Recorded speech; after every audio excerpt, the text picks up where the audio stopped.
Good morning, Yasha Allah. And as you have been scattered all across the earth,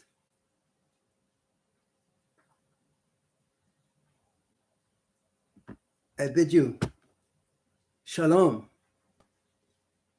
in the Most High Yahweh, our Father,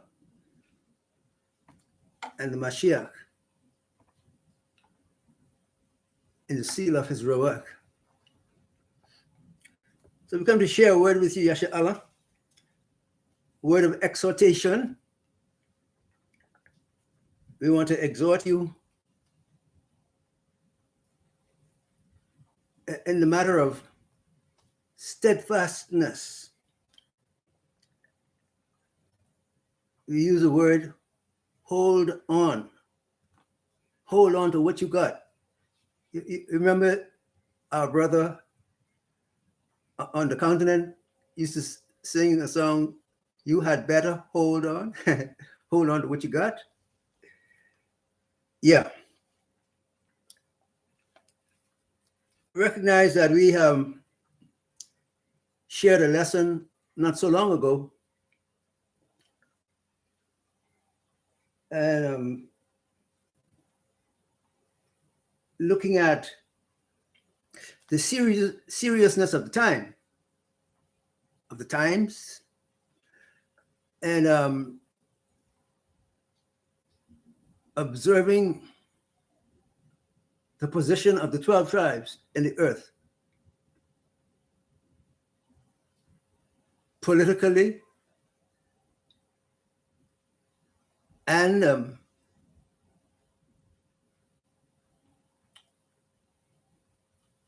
spiritually. I think there are a number of categories to describe the position and the condition of Yasha Allah at this time in the earth. And therefore, having understanding of the times, we give our attention to conducting ourselves according to the mode of our existence. We talk about crunch time. It's past crunch time now. The Apostle Joel uses the word in Ephesians chapter 6. Stand therefore. That's where we are now, Yasha Allah. And I begin the exhortation in this manner with the view to the fact of our being let go from the enslavement totally. We've had the first installment after the 400 years that our captors, Satan, Levi, as the so-called Haitians, the priesthood, the fallen priesthood, and Esau, the leader of political government in the world,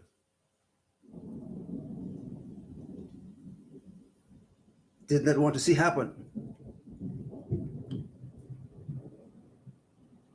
But it was the power of the blood that brought us to where we are now. And having been rescued by the power of the ever-living one, who was dead, according to the book of Revelation, dead, but liveth. Amen. And he lives forever, our Mashiach, our King, Captain, and Alahayim, our high priest, indeed. And therefore, in this exhortation, we want to look at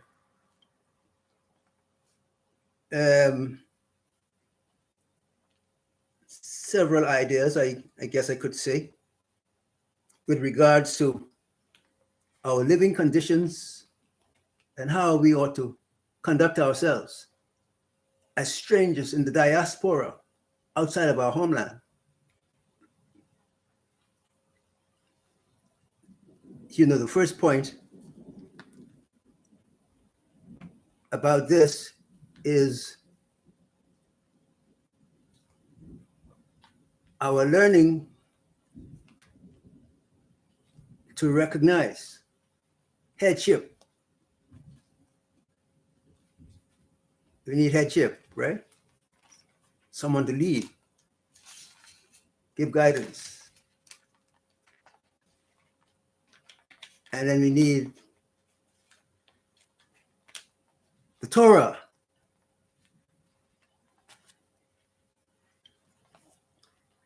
We'll go into the Torah sometime later. But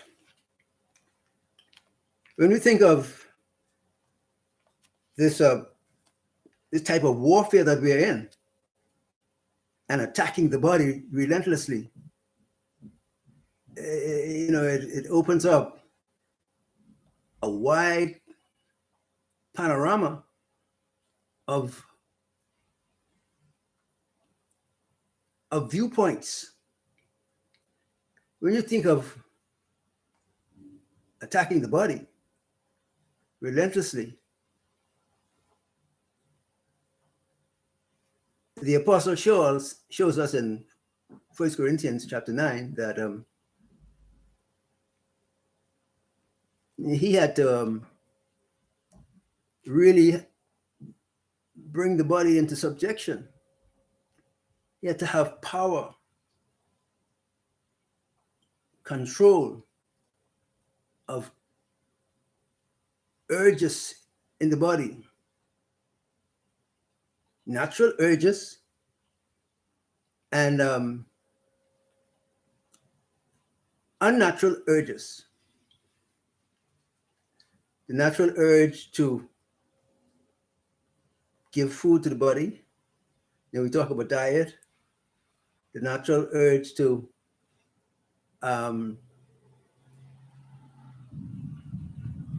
keep the body clean and healthy to the best of our ability. That's again in the area of health. And the need to protect the body from harmful predators. In the history of the 12 tribes, we have been set on by many predators. Hence, we are outside of our homeland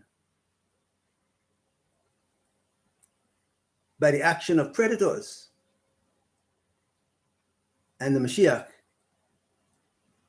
is preparing us for return and re-entry into our homeland. Oh, the predators say, no, can't allow that. Can't allow them to return to their homeland. They're supposed to be a nobody forever. You can't let them come to be somebody. That's their mindset. But our Father, the Most High Yahweh, who gave his only begotten,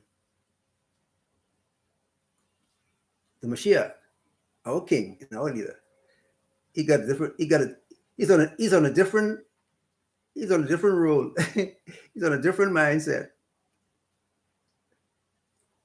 And so we're looking at his time clock and his program, reorientation, or orientation, for the understanding of conduct. Attacking the body relentlessly. We look at the manner of our childhood experiences. And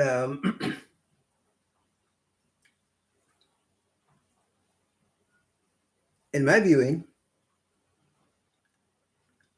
I can recall that my childhood, and I think our childhood as Yasha Allah has been full of what we should call it,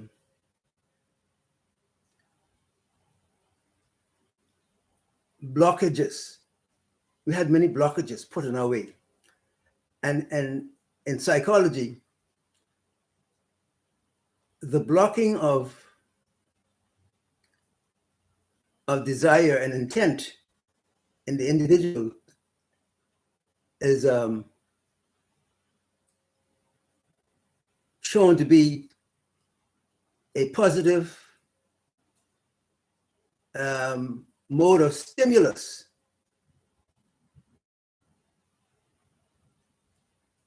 for corrective measures. And I would say, indeed, yes, we need guidance in such a way that,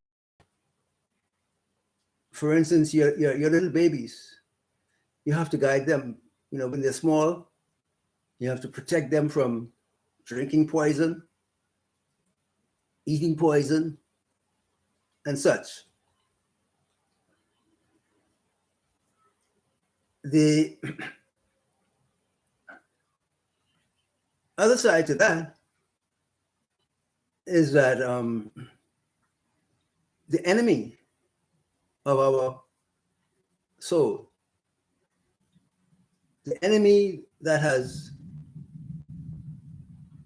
been ever concerned about destroying us, having been granted the privilege because of the rebellion of our forefathers, granted the privilege to make us be scattered out of our homeland into the places of our enemies all over the earth, diaspora. And we look at the modus operandi of the scattering and the effects thereof.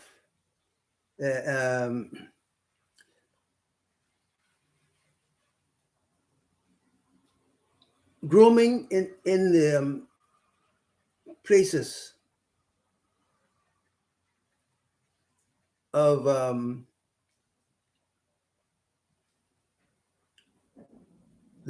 our dwellings, where we have lived, where we live now, our so-called home life, how we grew up. What was the manner of our growing up? When we examine it carefully, we find that our growing up period, what would be called growing from childhood to adulthood. The Apostle Paul uses the word, when I was a child, I act as a child. But now that I become a man, I put away childish things. We find the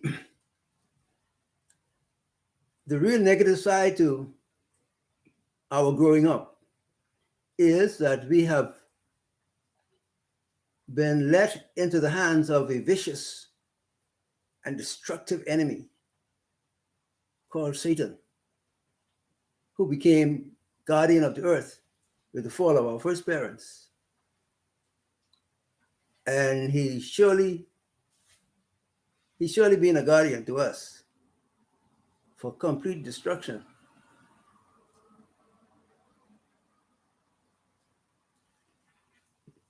And where we are now in relation to our life in diaspora, we have found ourselves as infants.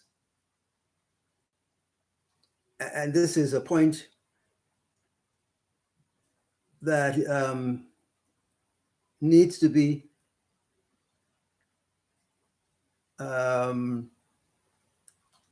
spoken about to give insight into our growing up from babyhood into adulthood.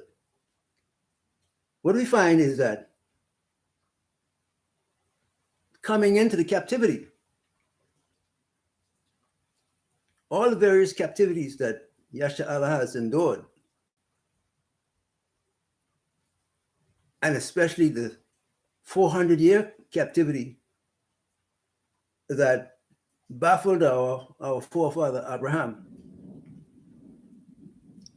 we find that all these periods of captivity were filled with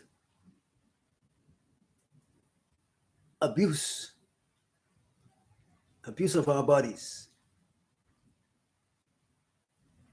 I say abuse of our bodies. And through the body, attacking the mind and the stability of our belief, our faith. This has been the mode of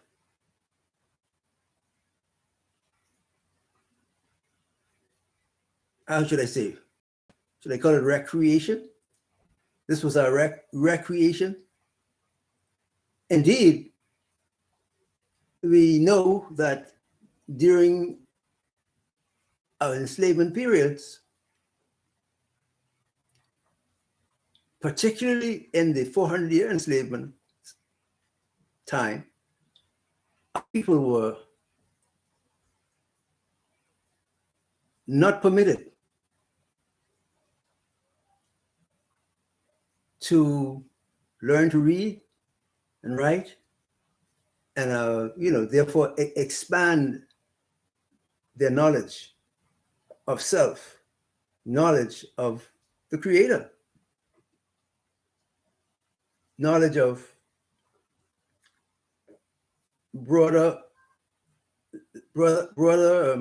levels of conduct, broader levels of how to conduct relationships and so on.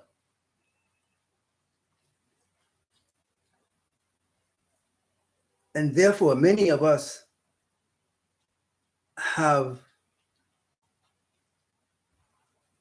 been plummeted into the state of brutes. We were so depraved of knowledge, so kept back from getting knowledge,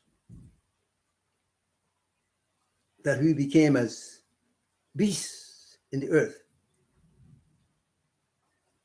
Think about the king of Babylon, Nebuchadnezzar, when he had that confrontation with the Almighty Yahweh. And Abba sent them out into the fields to eat grass like oxen for 7 years, I think it was. This was his confrontation with the Most High, the greatest king at that time. And Abba said, I want to show you a lesson, son. Go outdoors and eat grass for a certain amount of time until you recognize who the boss is. We're looking for such an exemplary measures to be taken with our captors. Finally, that you would come to see, like Nebuchadnezzar, who the boss is, who could send you into the outdoors to eat grass like oxen and strew your body all over the ground like you have done ours. You spilled our blood, splattered us all over the earth.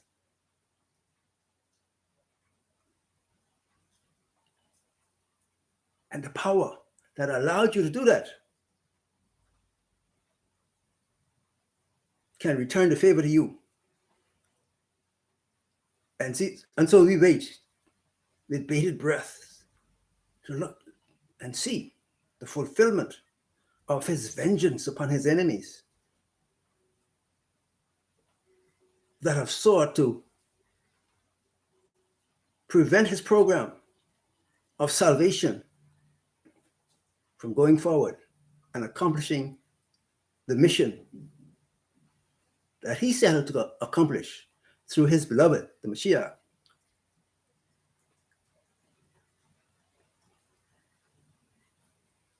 And so, in general, we find that our growing up years was filled with massive abuse. So much so that even now,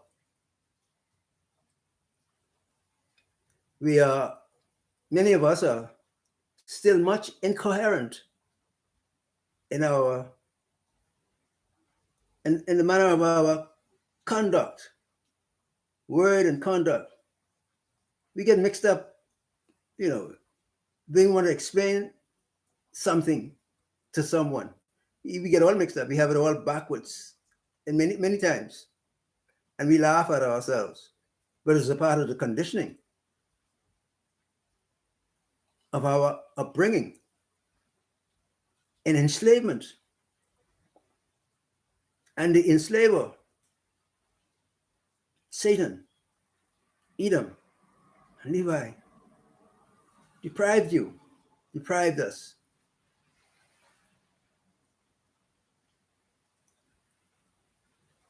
And made us to become,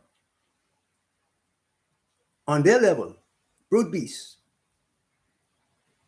Well, who was it throwing the whips on the slaves? Relentlessly, mercilessly. Who else but a brute beast would do that? This is what we have endured, Yasha Allah.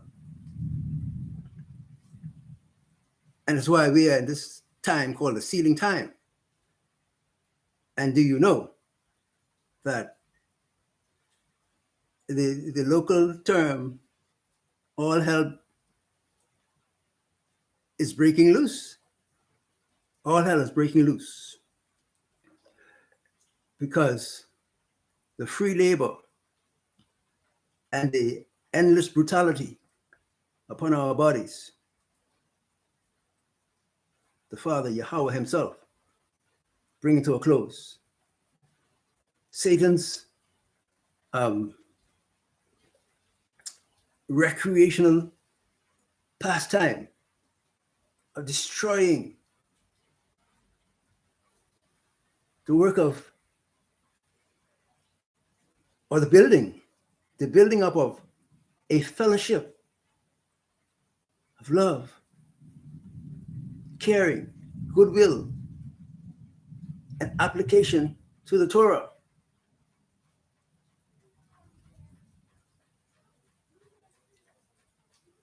All of that has to be, regained,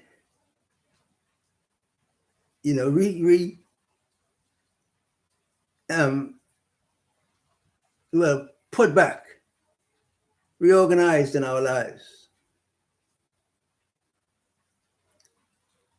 And this is where the fight is.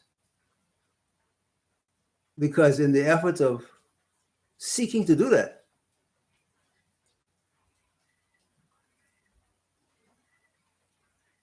to reorganize our categories of thought, as a man thinketh, so is he. So if he's thinking garbage all the while, if he's thinking depravity, if he's thinking abuse, if he's thinking worthlessness, what could he amount to? If he is the sum total of what he thinks, we praise the Most High Yahweh for our King and our leader, the Mashiach, who's on the way to set the record straight and to bring retribution for his people that have been set at naught in the earth by Satan himself and his chief destroyers of the earth with him, Esau, and with Levi running a close second. I mean, well, in terms of Levi and Esau, but in the lineup of the total picture, Levi comes third. Myself, I would put Levi in the place of second in command, because it was Levi that engineered slavery. This came by Levi. I've shown you that in several deposits of information, knowledge. But it was so agreeable to Esau's nature that he said he couldn't let Levi have that credit to be so brutal and surpassing the cruelty of Esau himself, and he had to take it over. And so, we, by the Spirit of the Most High, we were able to get the knowledge of how slavery was conducted and the principles that were involved in bringing it to the world,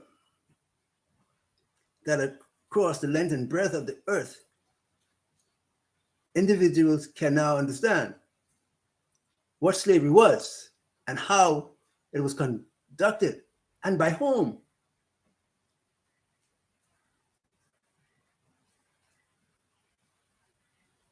So you have the what, where, and when, and the how. Those questions are answered for the whole world.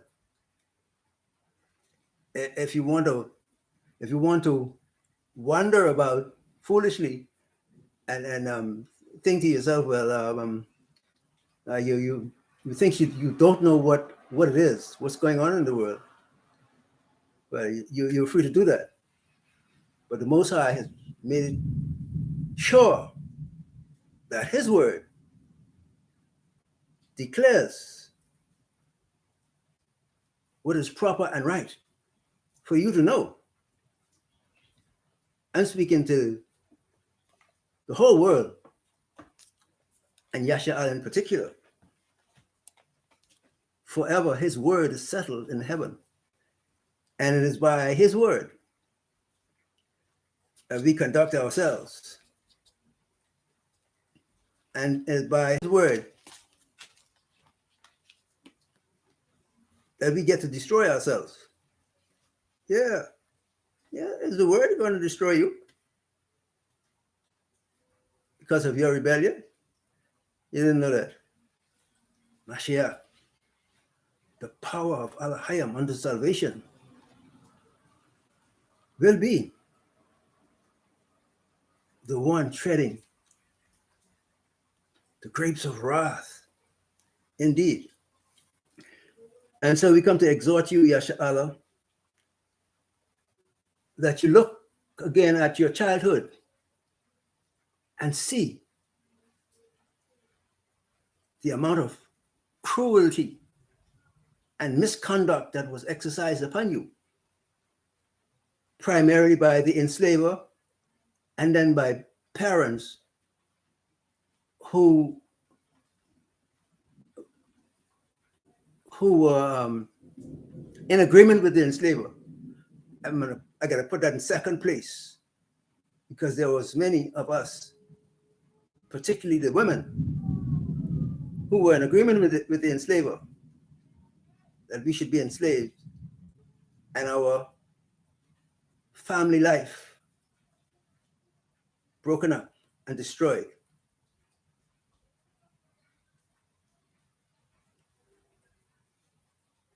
And we are in the mode of reconstruction.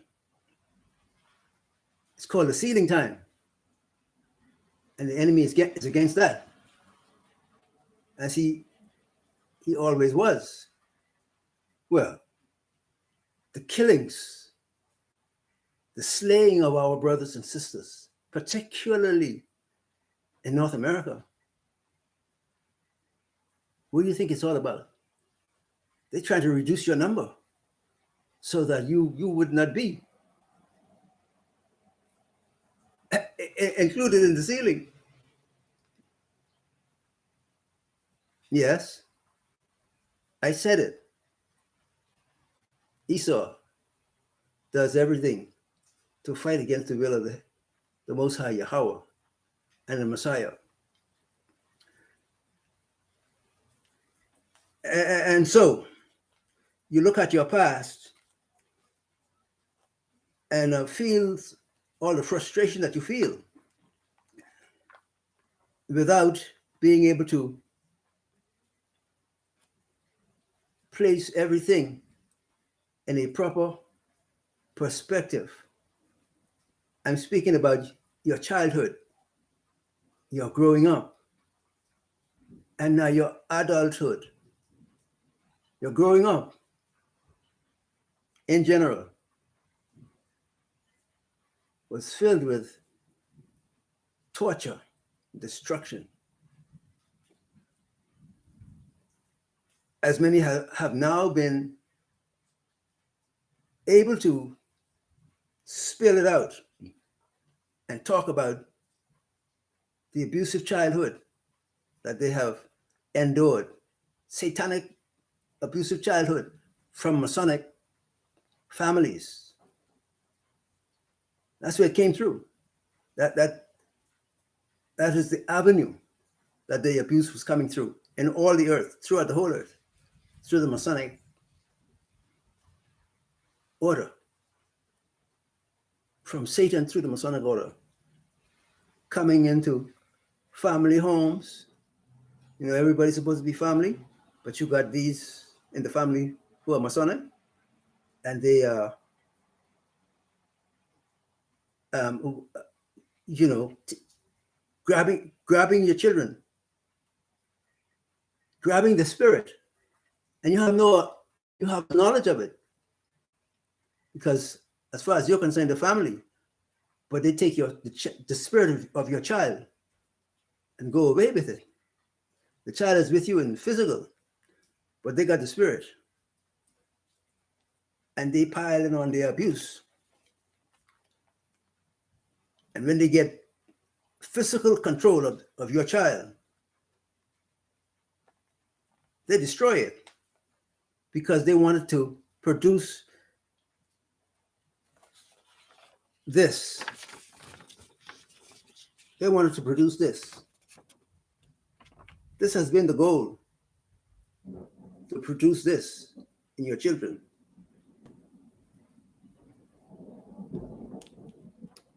This is who wanted to be the power over the heaven and the earth. This. Not able to make one little word like the earth, as the Father showed me in 1995. He's not even able to create something like the earth. Of all the heavenly bodies that we know, he can't even make one to resemble the earth that he could call his own, that he made. Can't even do it. Can't do it. But he's making contention for sovereignty as if he is something to be accounted of. And many people have followed him. Many of our people have been led to follow him into destruction. We are in the period of time where our Mashiach is coming to do the correction in the earth. And this class, this growing up class that we have been in, that has handed us so much abuse, so much terrible abuse, actually physically breaking our bodies up.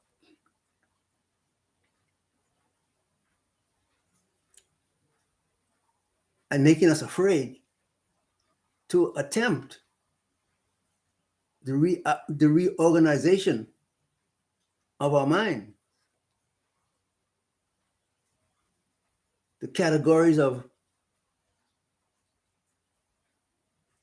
our thinking, with regards to how we worship the Most High, how we give attention to our marriage, how we conduct our family life with our children, and then our neighbors. All these categories of relationship have to be dealt with. But in the slavery, the record is available to show you that we could not do that. En masse, we could not do that. We had no family life. So all broken up. And now, since we have disclosed the Baphomet, he wants to redouble his effort against anyone who wishes to dethrone him. We come to dethrone you, and we shall, in the name of the Mashiach, who shed his blood for us. So we exhort you, Yasha Allah, to faithfulness. What you know, hold on. What the scripture says, hold, and in Revelation, hold that fast. What you have, let no man take your crown. So you sort yourself out, Yasha Allah. Sort out the categories of your life. And as best you can, you manage your own life. And the Al-Hayam of peace will fix it for you by the Mashiach. The outside forces of the enemy that have been bent on destroying our relationships and our coming together as a people. All that has to be done away with, and we come back together unto the Most High and to our family life of love, and let the hate go to its own department, and those that hate go along with that.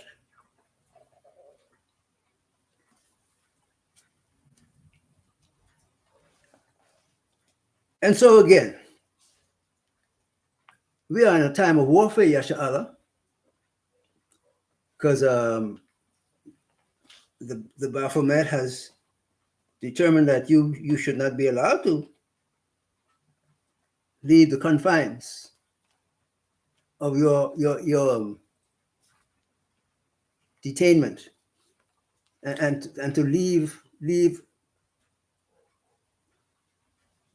from being destroyed as you were being dealt with. That is a no-no with him. You should not be allowed to have freedom from being destroyed. and broken every day at the hands of Edom and the witchcraft of Levi.